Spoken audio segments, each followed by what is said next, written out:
अस्सलाम वालेकुम students, chemistry 9th में आज हमारा लेक्चर नंबर 8 है और चैप्टर नंबर 3। पिछले जो हमारा लेक्चर था इसमें हमने पढ़े थे शॉर्ट क्वेश्चन आंसर्स। तो पहले जो 6 क्वेश्चन थे वो हमने पढ़ लिए थे। आज हमने पढ़ना है 7वां जो हमारा क्वेश्चन है। तो 7वां हमारे पास जो क्वेश्चन है वो है what do you mean by shielding effect in the atoms. कि एटम्स में शील्डिंग इफेक्ट का क्या मतलब होता है, उसके क्या मीनिंग होते हैं, मतलब ये कि हमने उसकी डेफिनेशन बतानी है। तो शील्डिंग इफेक्ट की डेफिनेशन होती है the decrease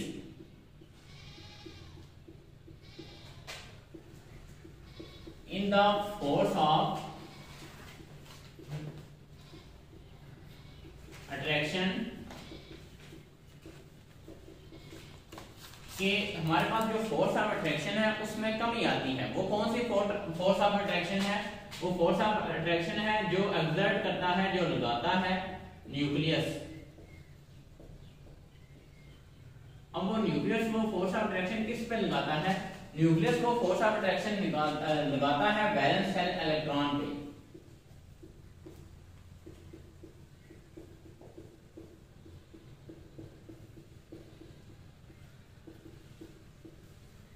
the decrease in force of attraction के वो जो फोर्स ऑफ अट्रैक्शन है, जो कशिश की जो हमारे पास ताकत होती है, वो ताकत आती कहां से? Exerted by nucleus. वो न्यूक्लियस लगाता है, लगाता किस पे है? On valence shell electron. कि हमारे पास किसी भी एटम के जो लास्ट शेल में जो इलेक्ट्रॉन होते हैं उनके ऊपर जो न्यूक्लियस फोर्स लगाता है, उस फोर्स में जो कमी आती है, अब वो कमी किस वजह से आती है? वो कमी इस वजह से आती है due to electrons lying between nucleus and valence shell.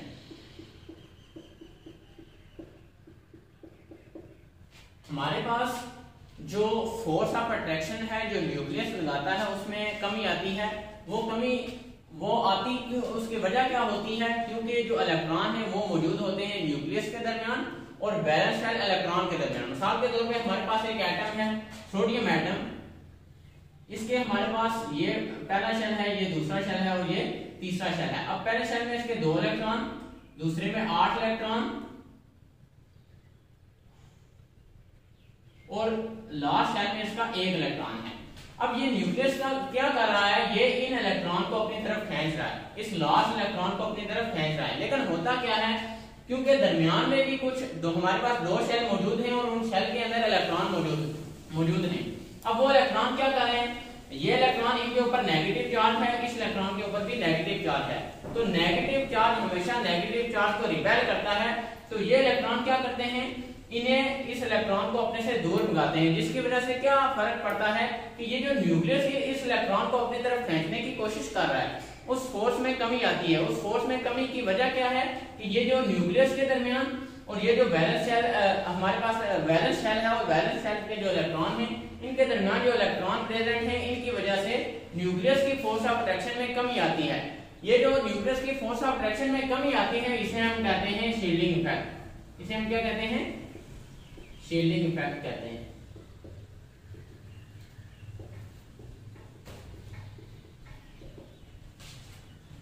Decrease in the force of attraction के फोर्स ऑफ अट्रैक्शन में कमी एक्सर्टेड बाय न्यूक्लियस, जो न्यूक्लियस लगाता है ऑन वैलेंस शेल इलेक्ट्रॉन। वो न्यूक्लियस किस पे लगाता है? इस वैलेंस शेल इलेक्ट्रॉन पे। अब वो डिक्रीज फोर्स ऑफ अट्रैक्शन में क्यों आता है? ड्यू टू इलेक्ट्रॉन लाइन, क्योंकि इलेक्ट्रॉन मौजूद हैं between nucleus and valence shell.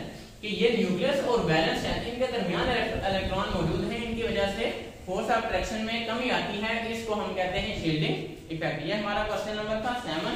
अब जो अगला हमारा क्वेश्चन है वो है how shielding effect changes from left to right in period. कि कैसे लेफ्ट से राइट जो शील्डिंग इफेक्ट है वो चेंज होता है पीरियड्स में। तो हमने देखना है कि हमारे पास शील्डिंग इफेक्ट का क्या ट्रेंड होता है left to right in period. तो पीरियड में आपने ये बात याद रखनी है कि जो शील्डिंग इफेक्ट है वो remains same. Shielding effect same रहता है, मतलब ये कि उसके ऊपर कोई भी उसमें कोई तब्दीली नहीं आती। अब उसकी वजह क्या है? देखें, हमारे पास जो फर्स्ट पीरियड है उसका पहला एलिमेंट है हाइड्रोजन। हाइड्रोजन का हमें पता है एक ही इलेक्ट्रॉन है, उसका एक ही शेल है। अब इसी के साथ हमारा जो इसी का जो दूसरा एलिमेंट है फर्स्ट पीरियड का, वो है हमारे पास हीलियम। अब देखें हीलियम का भी एक ही शेल है लेकिन उसमें 2 इलेक्ट्रॉन है। अब हमारे पास ये जो न्यूक्लियस है इसके ऊपर क्योंकि एक प्रोटॉन है, इसके ऊपर जो चार्ज है वो जो है पॉजिटिव चार्ज है एक, ठीक है। इसी तरह हमारे पास ये जो न्यूक्लियस है इसके ऊपर पॉजिटिव, क्योंकि 2 इलेक्ट्रॉन है 2 प्रोटॉन, तो हमारे पास पॉजिटिव चार्ज है, 2 पॉजिटिव चार्ज है। अब होता क्या है देखें कि हमारे पास जो शील्डिंग इफेक्ट की जो वैल्यू है वो सेम क्यों रहती है। यहाँ पर हमारे पास नंबर ऑफ शेल है 1, यहाँ पर भी नंबर ऑफ शेल है 1, मतलब ये कि शेल की तादाद नहीं बढ़ी, इलेक्ट्रॉन की तादाद बढ़ी है। यहाँ पर 1 इलेक्ट्रॉन है, यहाँ पर 2 इलेक्ट्रॉन है। लेकिन उसके साथ साथ हमने ये भी देखना है कि क्योंकि इलेक्ट्रॉन की तादाद बढ़ी है उसके साथ साथ प्रोटॉन की तादाद भी बढ़ी है। तो इसीलिए हमारे पास क्योंकि अगर प्रोटॉन की जो तादाद है वो क्या करती है कि जो इलेक्ट्रॉन बड़े हैं उनको उनका मुकाबला करती है, उनके इफेक्ट को क्या कर देती है, खत्म कर देती है। इसकी वजह से जो न्यूक्लियस है वो अच्छे तरीके से इन इलेक्ट्रॉन को अपनी तरफ खींच नहीं सकता। इस वजह से शील्डिंग इफेक्ट की जो वैल्यू है वो क्या रहती है, सेम रहती है जब हम लेफ्ट से राइट जाते हैं पीरियड में।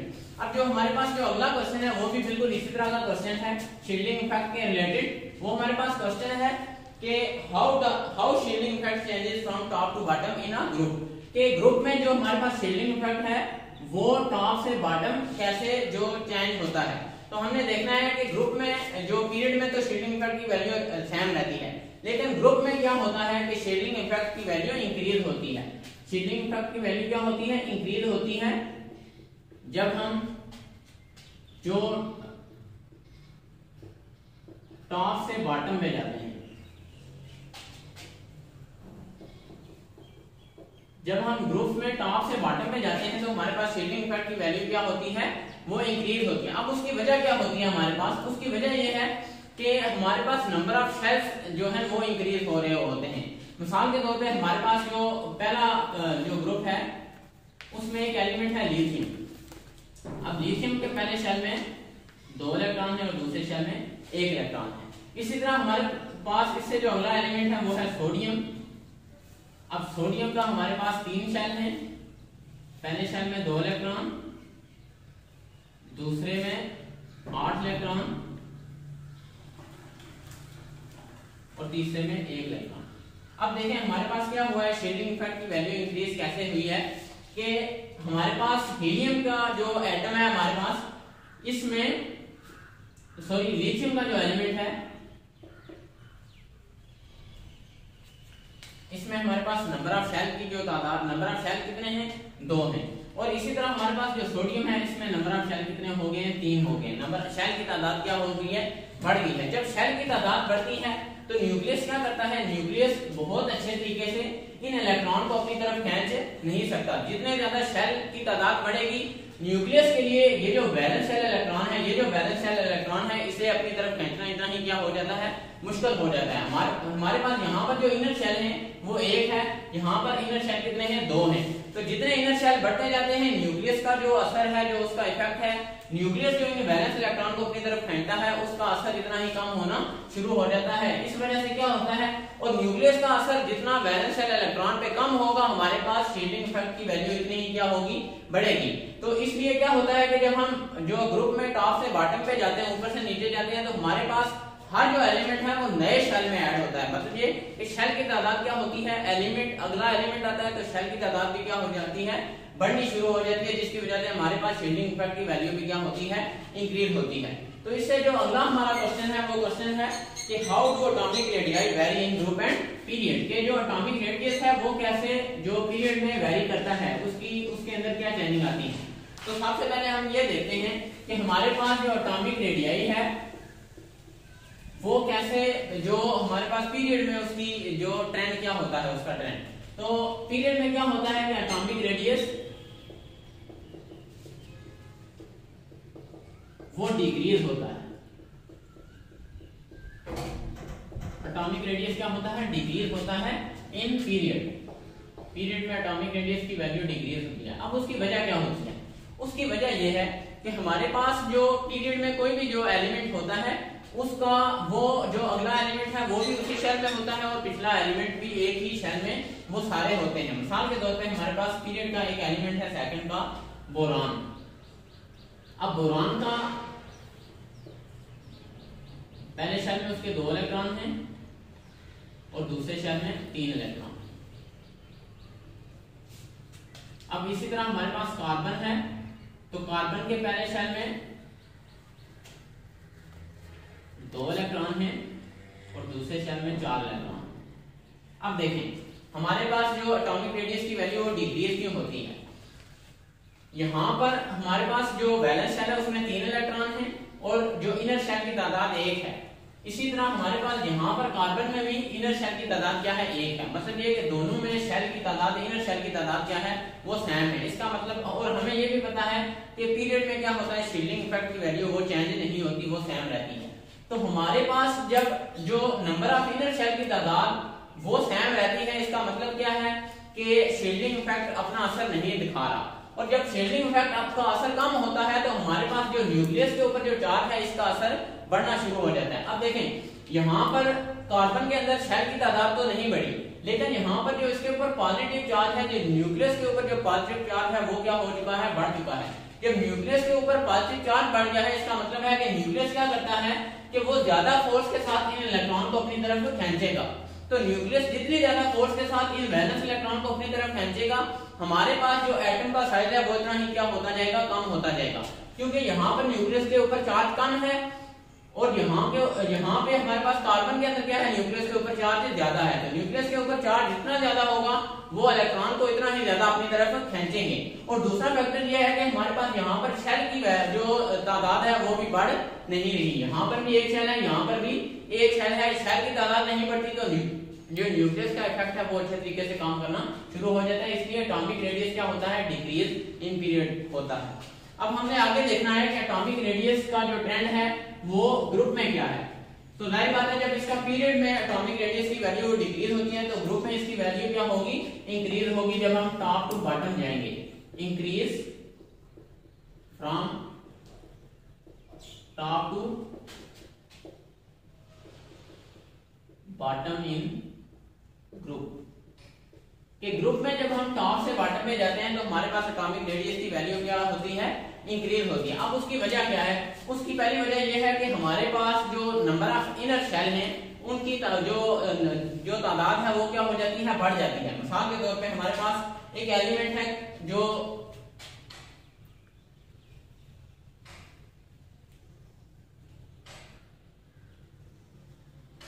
लिथियम। अब हमने देखना है कि लिथियम के अंदर कितने शेल हैं। ये एग्जांपल पहले भी दी जा चुकी है। पहले शेल में 2 इलेक्ट्रॉन है उसके और दूसरे शेल में 1 इलेक्ट्रॉन है। इसी तरह हमारे पास जो दूसरा एलिमेंट है वो है सोडियम। अब उसके पहले शेल में 2 इलेक्ट्रॉन है, दूसरे शेल में उसके 8 इलेक्ट्रॉन है और तीसरे शेल में 1 इलेक्ट्रॉन है। अब हमने देखना है कि एटॉमिक रेडियस कैसे वो इंक्रीज होता है। एटॉमिक रेडियस इंक्रीज उस वक्त होता है जब हमारे पास नंबर ऑफ इनर शेल जो वो बढ़ जाते हैं। हमारे पास यहाँ पर नंबर ऑफ इनर शेल 1 है, एक ही शेल है, एक वैलेंस शेल है और एक जो इनर शेल है उससे वैलेंस शेल से जो पहले शेल आते हैं उनकी तादाद क्या है, 1 है।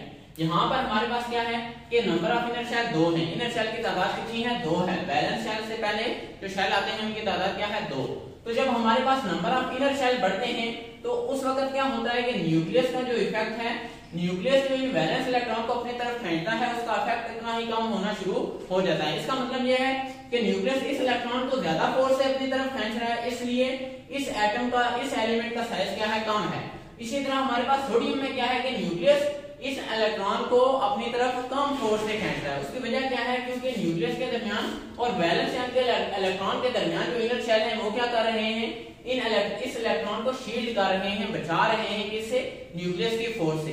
तो न्यूक्लियस की फोर्स में जितनी कमी होगी एटम का साइज इतना ही क्या होता जाएगा, उसका साइज इतना ही बढ़ता जाएगा। इसीलिए हमारे पास क्या होता है कि जैसे जैसे जब हम टॉप से बॉटम में जाते हैं जो ग्रुप में, तो हमारे पास एटॉमिक रेडियस की वैल्यू क्या होती है, इंक्रीज होती जाती है। अब उसके बाद जो अगला हमारा क्वेश्चन है वो है define ionization energy. Ionization energy की जो हमारे पास डेफिनेशन वो क्या है, तो आयोनाइजेशन एनर्जी कहते हैं the amount of energy, the amount of energy कि एनर्जी की वो मिकदार रिक्वायर्ड जिसकी हमें जरूरत होती है to remove most loosely held electron from an isolated gaseous atom in its ground state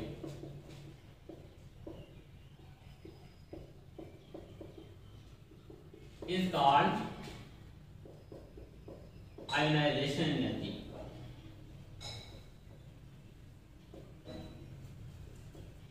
अच्छा, जो हमारे पास यहाँ पर वर्ड है आयोनाइजेशन एनर्जी, तो यहाँ पर क्या है कि आयोनाइज कहते हैं आयन में तब्दील करना, आयन बनाना। तो हमारे पास वो एनर्जी की मिकदार, द अमाउंट ऑफ एनर्जी, वो एनर्जी की मिकदार रिक्वायर्ड जिसकी हमें जरूरत होती है टू रिमूव, निकालने के लिए the most loosely held electron.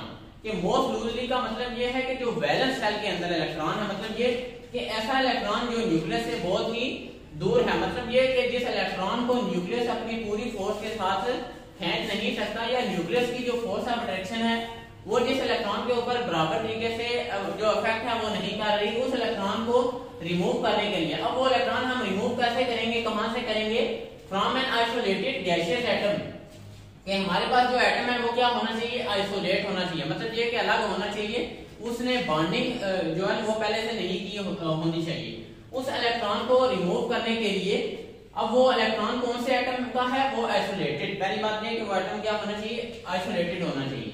उसके बाद दूसरी बात क्या है कि वो गैसियस स्टेट में होना चाहिए, मतलब ये कि वो गैस की फॉर्म में होना चाहिए। और उसके बाद अगली बात वो ये है कि इन इट्स ग्राउंड स्टेट, कि हमारे पास वो जो एटम है वो ग्राउंड स्टेट में होना चाहिए, मतलब ये कि वो उसने अभी वो रिएक्शन की फॉर्म में नहीं किया, उसने किसी दूसरे एटम के साथ अभी रिएक्ट नहीं किया। तो उस जो एटम से, उस एटम से हमें जो इलेक्ट्रॉन है उसे रिमूव करने के लिए जो एनर्जी चाहिए होती है, उस एनर्जी को हम क्या कहते हैं? आयोनाइजेशन एनर्जी कहते हैं। मिसाल के तौर पे हमारे पास जो सोडियम, जो हमारे पास एटम है, अब सोडियम एटम से हमने क्या किया है? एक इलेक्ट्रॉन रिमूव किया है। सोडियम एटम से एक इलेक्ट्रॉन रिमूव किया है। अब इस एक इलेक्ट्रॉन को रिमूव करने के लिए हमें जो एनर्जी दरकार थी वो कितनी थी? 496 किलो जूल पर मोल। इतनी हमें एनर्जी जो रिक्वायर्ड है, 496 किलो जूल पर मोल, वो एनर्जी हमें रिक्वायर है जो सोडियम का जो लास्ट इलेक्ट्रॉन है, जो उसके वैलेंस शेल में इलेक्ट्रॉन है, उसको रिमूव करने के लिए। तो ये जो एनर्जी हमें रिक्वायर है उस वैलेंस शेल, जो वैलेंस शेल के अंदर जो इलेक्ट्रॉन है उसे निकालने के लिए, इस एनर्जी को हम क्या कहते हैं? आयोनाइजेशन एनर्जी कहते हैं। और इसके साथ हमारे पास उन्होंने जो अगला जो क्वेश्चन पूछा है वो क्या है कि आयोनाइजेशन एनर्जी की यूनिट क्या होती है। तो हमारे पास आयोनाइजेशन एनर्जी की एक यूनिट तो है किलो जूल पर मोल, इसके साथ एक इसका बड़ा यूनिट है वो है इलेक्ट्रॉन वोल्ट, और एक इलेक्ट्रॉन वोल्ट है वो किसके इक्वल होता है? 96.5 किलो जूल पर मोल के। मतलब ये कि ये बड़ा यूनिट है इलेक्ट्रॉन वोल्ट, और जो छोटा यूनिट है वो क्या है? किलो जूल पर मोल। अब इसके साथ जो अगला हमारा क्वेश्चन है वो क्वेश्चन है कि define electron affinity and give its unit. कि हमने इलेक्ट्रॉन एफिनिटी की डेफिनेशन बतानी है और उसके साथ साथ उसकी यूनिट भी बतानी है। तो इलेक्ट्रॉन एफिनिटी कहते हैं कि जब कोई भी एटम, जब किसी भी एटम के अंदर जो इलेक्ट्रॉन ऐड होता है तो या तो उसमें एनर्जी अब्सॉर्ब होती है या रिलीज होती है, उस एनर्जी को हम क्या कहते हैं? इलेक्ट्रॉन एफिनिटी कहते हैं। The amount of energy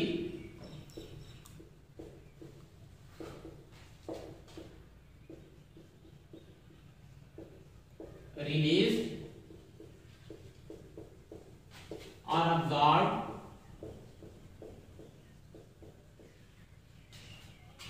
when an electron is added into isolated gaseous atom to form an anion is called electron affinity.